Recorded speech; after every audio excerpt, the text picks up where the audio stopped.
잔치집에 갈 때도 있고요. 아니면 상갓집에 갈 때도 있고요.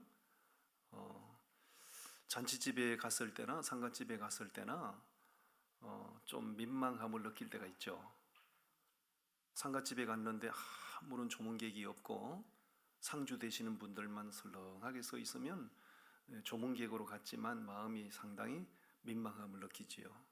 잔치집에 축하객으로 갔는데 빈자리가 너무 많고 축하하러 온 사람이 거의 없으면 굉장히 민망함을 많이 느낍니다. 어쨌든 잔치집에도 하객이 많아야 되지만 초상집에는 조문객들이 많은 것이 참 좋습니다. 아멘. 여러분, 정말 우리가 하나님의 교회를 우리 하나님 우리를 부르셔가지고 하나님의 교회를 세워가게 하시는데, 우리 교회 빈자리가 덤성덤성 이렇게 많이 보이는 것은 하나님 보시기에 참 민망스러운 일이잖아요. 우린 빈자리를 채우는 운동이 일어나야 할 줄로 믿습니다. 아멘. 초상이 났을 때 상주 되시는 분은 문상객이 많이 와야 될 텐데, 조문객이 많이 와야 될 텐데 하는 게 상주 되시는 분의 바람이고, 잔치를 열어놓으면 혼주 되시는 분이 축하객이 많이 오셔야 될 건데 손님이 없으면 어떡하지, 이런 염려가 있잖아요. 우리 하나님도 여기 당신의 집을 세우시고 언제든지 예배 때마다 예배하는 사람들, 기도할 때마다 기도하는 사람들이 많아지기를 바라는 게 한 교회를 향한 하나님의 마음인 줄로 믿습니다. 금년에 우리가 이런 좋은 표를 하나님 우리 교회에 주셨어요. 그 중에 몇 사람처럼, 우리 한 사람 한 사람이 그 중에 몇 사람처럼 되면 금년에 우리 교회 빈자리 하나도 없고, 어제 제가 우리 이영주 권사님 문자 받고 내가 시기가 나더라고요. 이영주 권사님 따님이 금년에 39살인데 파주에서 신앙생활 하시거든요. 이영주라고 하세요? 이영주 권사님 어디 가셨나? 이영주 권사님 따님이 39살인데 파주에서 신앙생활 하신다고요. 뭐라고 문자 왔냐면, 딸이 나가는 교회는 새벽 기도에 앞자리 싸움 한다는 거야. 서로 앞자리 앉으려고 너무 많이 와가지고, 그래서 번호 추첨을 한다네. 앞자리 앉는 걸. 옆 사람 서로 보고, 니는 뭐 하고 있노? 얘기해보세요. 니 뭐 하고 있노? 해가 떴도록 코가 노랗도록 그렇게 잠을 자가지고 무슨 유익을 보겠다고 예수 믿는 사람들이 새벽에 일어나서 새벽 기도 나오시고 주와 함께 하루를 시작하는 게 얼마나 복인데, 그 잠 몇 시간 더 자서 무슨 유익을 보겠다고. 여러분, 우리도 새벽 기도 앞자리 추첨하는 역사가 있기를 바랍니다.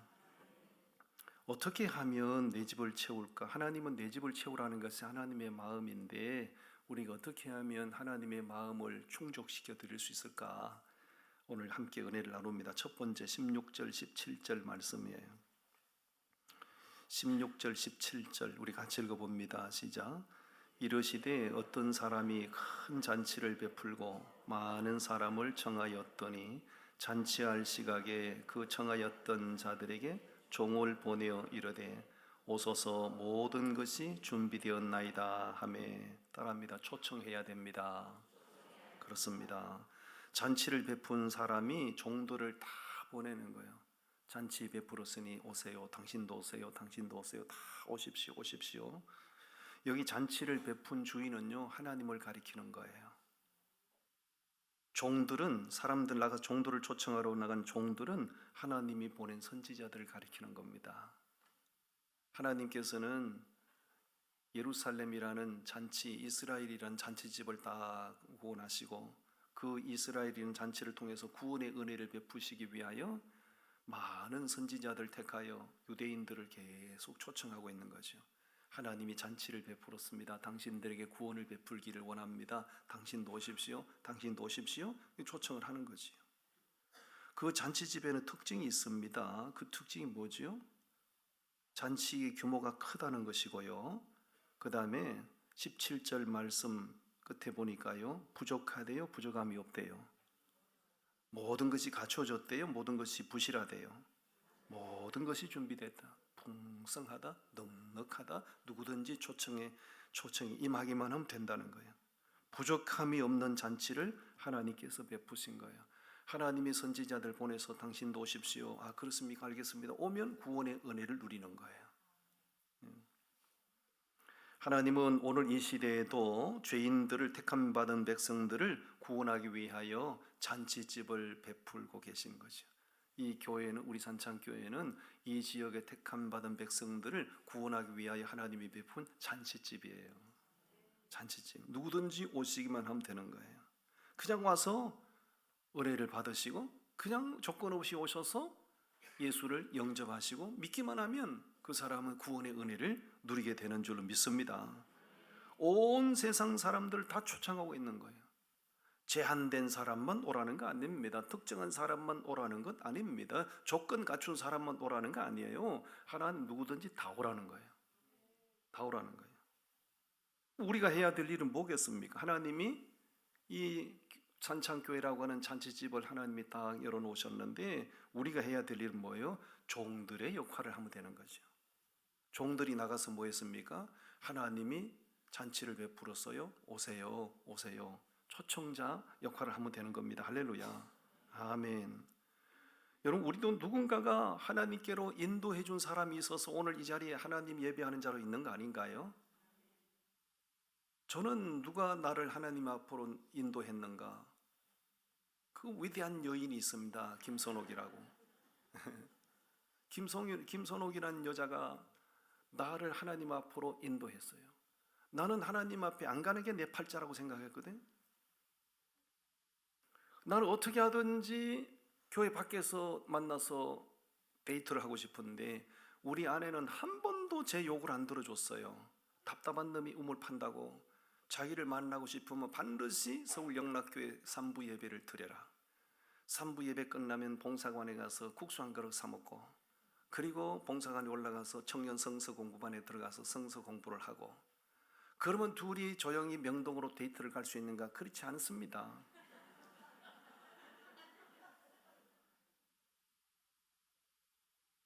아니, 주일 한 부에 3부 예배 가서 드리고, 교회 안에서 국수 한 그릇 사 먹고, 봉사관에 올라가서 청년 성서 3부에 들어가서 성경 공부하고, 그럼 거의 하루가 다 지나가거든요. 그 다음 더 중요한 프로젝트가 있습니다. 지하철을 타고 잠실 5단지 가야 돼. 지하철을 타고 잠실 5단지까지 가서 젊은 선교회라는 단체 가가지고 해가 저물도록 무릎 꿇고 성경 공부해야 돼. 그게 매주일마다 반복되는 거예요. 절대로 우리 안에는 그 원칙을 안 깼습니다. 이 가기 싫으면 날 만나지 말자는 거지. 나는 정말로 짜증나더라고요. 내가 은혜가 돼서 갔겠습니까? 개뿔도 은혜가 안 됐어요. 그렇지만은 이게 가랑비에 옷 젖는다고 원치 않는 예배, 원치 않는 성경 공부 가서 비록 동문서답을 하고 못 알아듣고 말귀를 못 알아듣고 뭘 제가 알아듣겠습니까? 말귀를 못 알아듣고 동문서답하고 전혀 완전히 생수박. 그런데 가랑비 옷 젖는다고 믿음은 들으면서 난다고 그렇게 계속 반복하다 보니 내 마음 속에서 믿음이 생성되는 겁니다. 할렐루야. 그 유명한 한경직 목사님의 설교를 듣고 이제 신앙생활을 시작했는데 한경직 목사님이 이게 보통 지도자가 아니에요. 이승만 대통령이 나오신 프린스턴 대학을 나온 분입니다. 한경직 목사님이 진짜 최고의 석학입니다. 그 유명한 한경직 목사님의 설교를 듣는데 그렇게 잠이 쏟아지는 거예요. 예? 지금 생각하면 돌아가셨지만 한경직 목사님 앞에 가서 무릎을 꿇고 사과를 하고 싶어요. 내가 그때 그 훌륭한 어른의 설교를 듣는데 왜 그렇게 못 알아듣고 잠을 자빠져 잤는가. 그런데 그렇게 계속해서 3년 이상 계속 반복하는 믿음은 들으면서 난다고 말씀을 듣다 보니 나도 모르게 내 안에서 믿음이 생성되고 닫혔던 귀가 열리고 감았던 눈을 뜨게 되고 할렐루야. 그렇게 해서 오늘 제가 이 자리에 있는 거예요.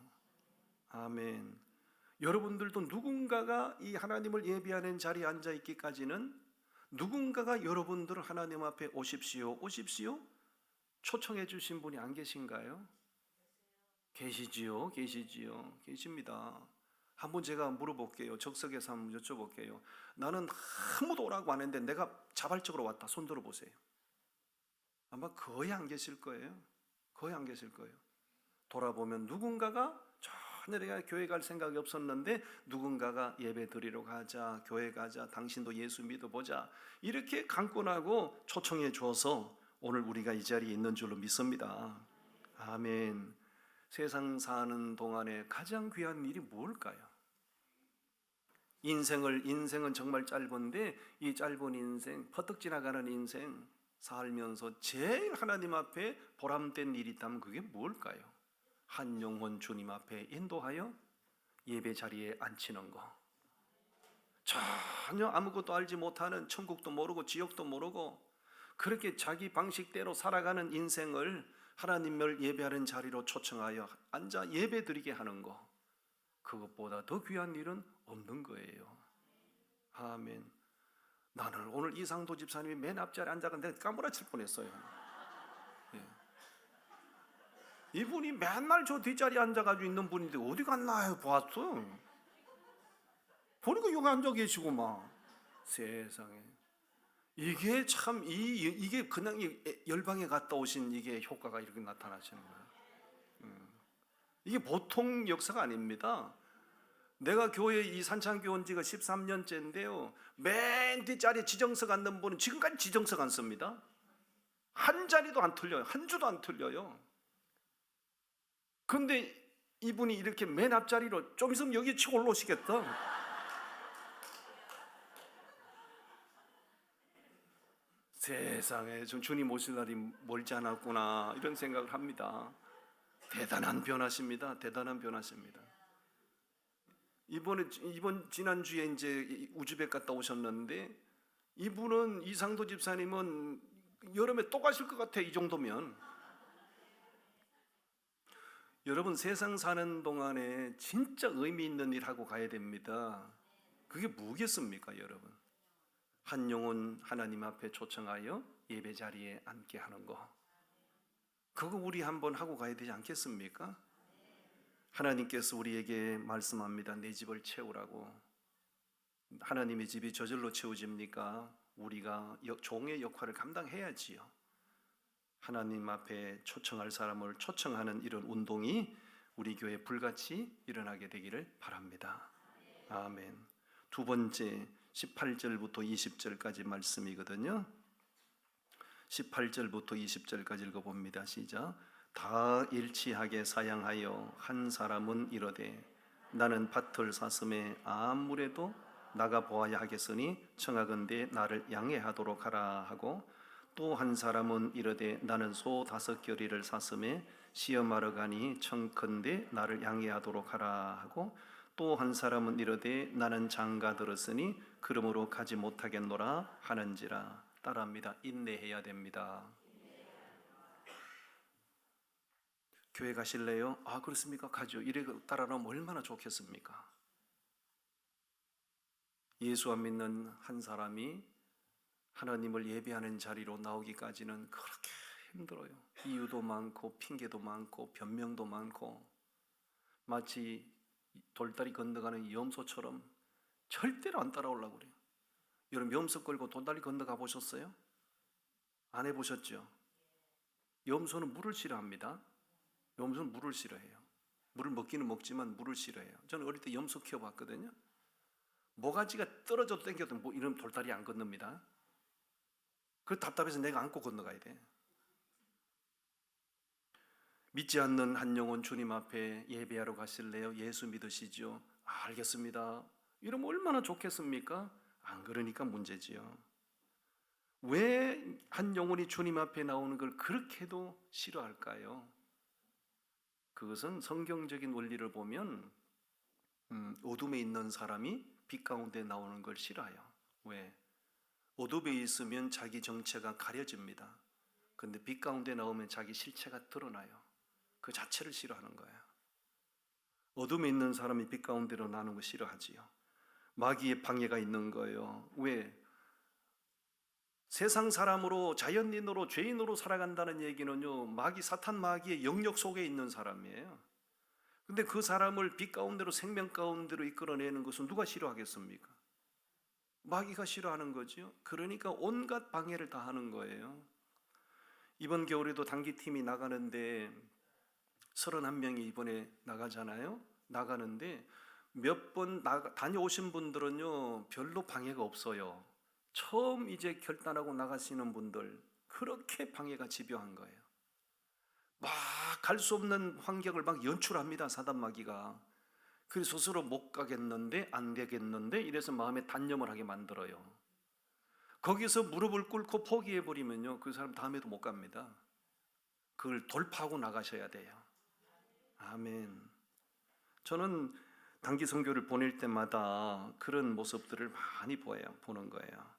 자, 종들이 나가서 오십시오, 오십시오. 잔치가 다 준비됐어요. 그랬더니 한결같이 다 사양하는 거예요. 뭐라고 사양하죠? 오늘 지금 읽은 말씀에 밭을 샀는데 안 되겠는데요. 아, 그렇습니까? 다음 사람에게 잔치에 가시지요. 그러니까 뭐 샀다고 그래요? 소를 샀는데 안 되겠는데요. 지금으로 말하면 자동차를 새 차라로 샀는데 시험 운전해서 안 되겠는데요. 뭐 이런 식으로요. 그 다음에 또 사람이 뭐라고 그래요?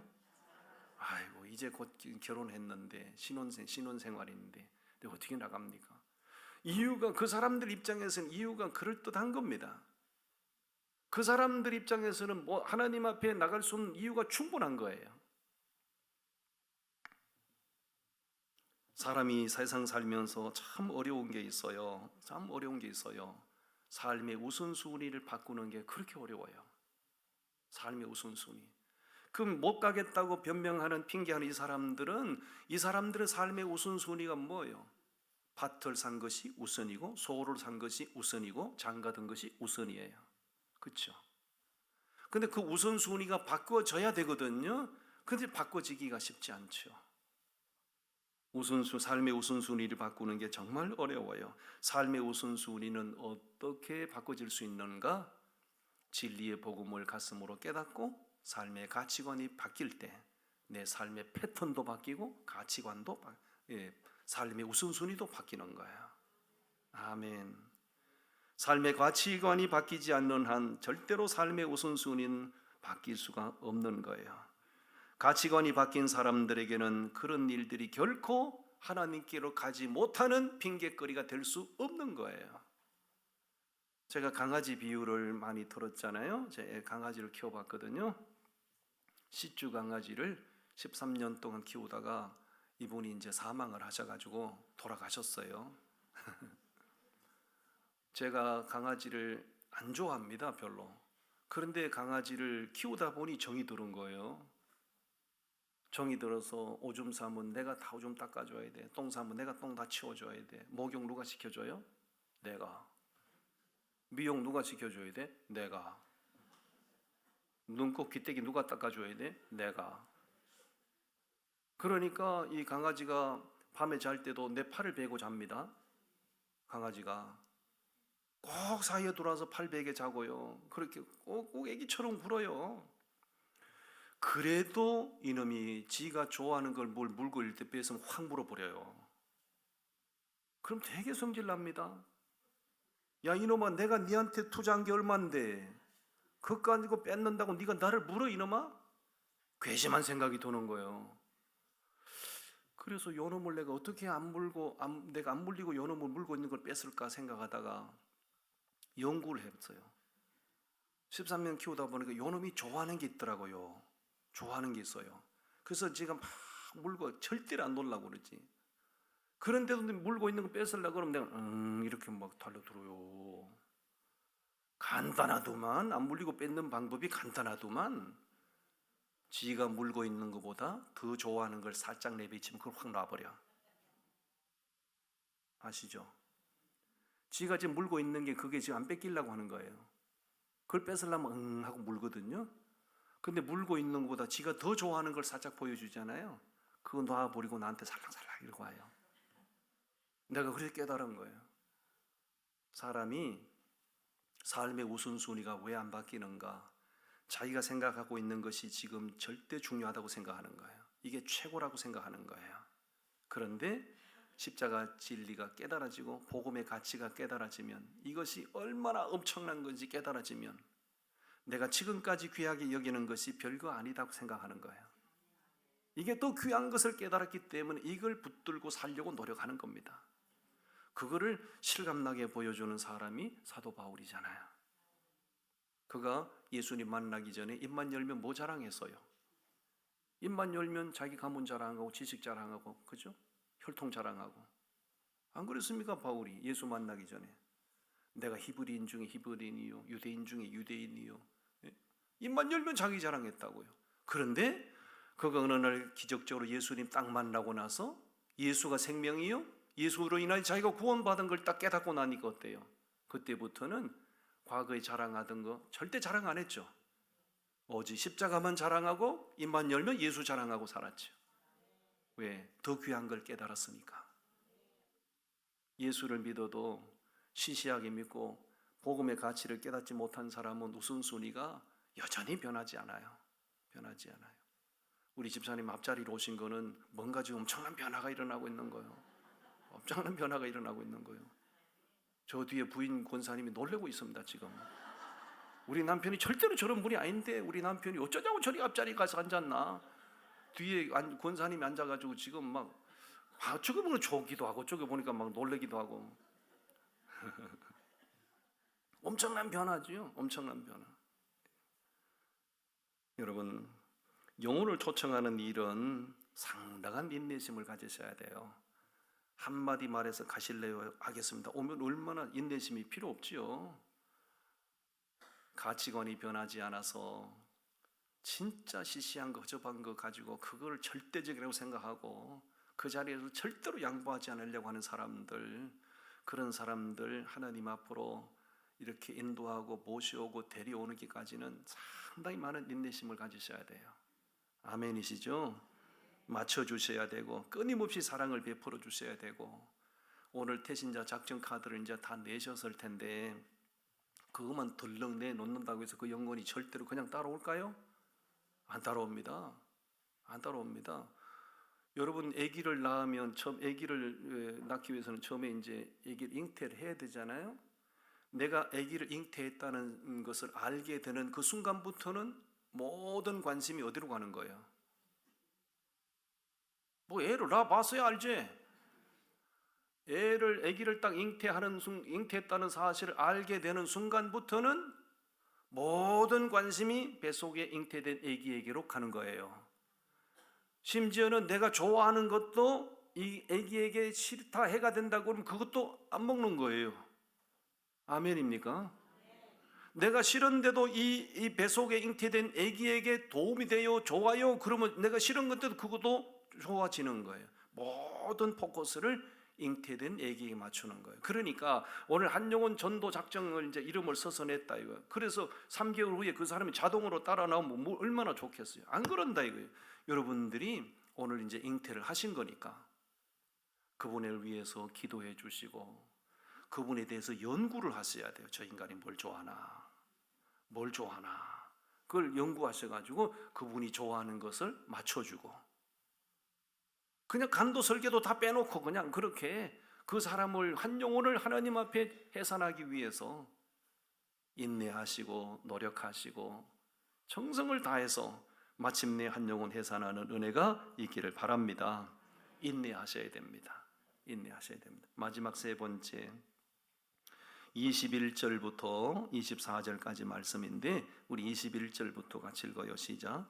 종이 돌아와 주인에게 그대로 고하니 이에 집주인이 노하여 그 종에게 이르되 빨리 시내의 거리와 골목으로 나가서 가난한 자들과 몸 불편한 자들과 맹인들과 저는 자들을 데려오라 하니라. 종이 이르되 주인이여 명하신 대로 하였으되 아직도 자리가 있나이다. 주인이 종에게 이르되 길과 산 울타리로 가로 나가서 사람을 강권하여 데려다가 내 집을 태우라 하니. 됐어요. 따라합니다. 둘러봐야 됩니다. 원래 초청받은 사람들이 안 왔잖아요. 원래 초청받은 사람들은 유대인들을 가리키는 거예요. 하나님께서 예수를 이 땅에 보내신 것은 원래 유대인들을 구원하기를 원하셨죠. 유대인들이 이런 핑계 저런 변명되고 주님 앞에 오기를 거부하는 거예요. 그럼 하나님이 잔치는 베풀었는데 모든 거 준비해 놨는데 그 모든 음식 어떡합니까? 주인이 뭐라고 말해요? 종들 보고 그 사람들 오기 싫어하디? 그러면 빨리 나가서 길가로 산울가로 나가가지고 저는 사람도 좋고 모든 사람도 좋으니까 다 데리고 오라고, 다 데리고 오라고. 엉뚱한 사람이 초청받아서 잔치 자리에 가득하게 된 거예요. 여기 엉뚱한 사람들, 그 자리에 가득하게 채워진 엉뚱한 사람들이 바로 우리요, 우리들. 할렐루야. 우리는 이 말씀들을 보면서 세상 사람들 중에는 택함 받은 자가 있고 버림받을 자가 있다고 말씀하거든요. 우리는 구분을 잘 못해요. 저 사람이 택함 받은 사람인지 저 사람이 버림받을 사람인지 우리 잘 모릅니다. 절대로 알 수가 없어요. 그건 하나님만 아시는 거예요. 일단 우리가 사람들을 바라볼 때 일단은 다 택함 받은 사람으로 여기고 다가가서 전도를 하는 거지요. 전도하는 거예요. 버림받을 사람이라면 아무리 노력해도 우리가 100번 1000번 가서 초청한다고 해서 그 사람이 하나님 앞에 돌아올까요? 버림받을 사람이라면 안 돌아옵니다. 그런데 구원 주시기로 작정된 사람이라면 내가 가서 예수 얘기할 때, 내가 가서 그 사람 초청할 때 그 사람은 반응을 보이게 돼 있고 하나님 앞에 돌아오게 됩니다. 아멘. 그렇기 때문에 그 사람에게만 매달릴 수가 없고 일단 초청하고 일단 전도해서 냉담하고 돌아올 기미가 보이지 않으면 일단 접어놓고 또 다른 사람에게 둘러보고 또 다른 사람에게 우리는 초청을 해야 되는 거지요. 여러분 그 시험 문제를 풀 때 그 시간이 정해져 있잖아요. 정해진 시간 안에 이제 다 답을 써서 내야 된다고요. 쭉 문제를 풀어가다가 쉬운 문제는 답을 쓰면 되지만 가다가 딱 걸림돌처럼 모르는 문제, 답을 모르는 어려운 문제가 나와요.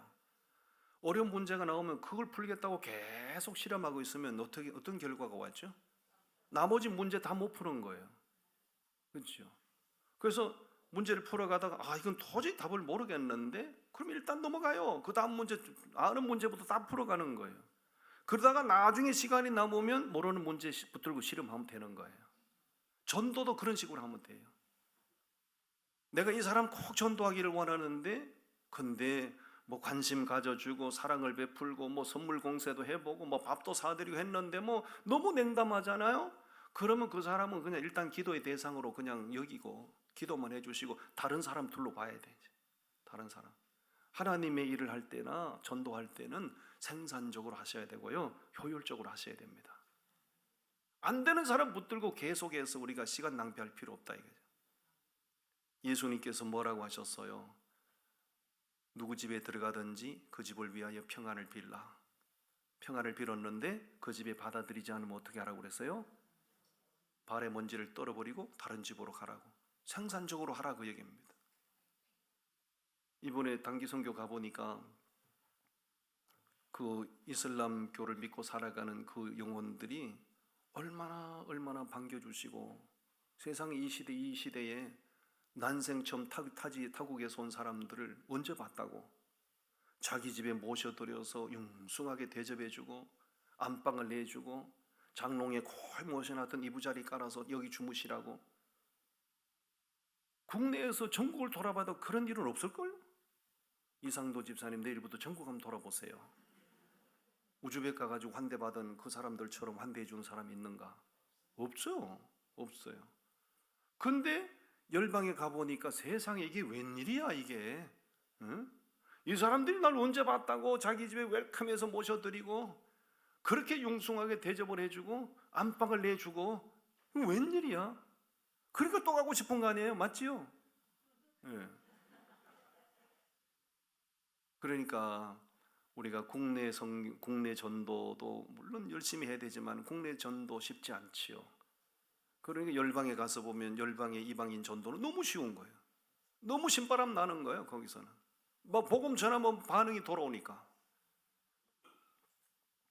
우리가 사방을 부지런히 둘러보시고 뜻밖의 사람을 인도할 때 그 기쁨은 너무 크죠.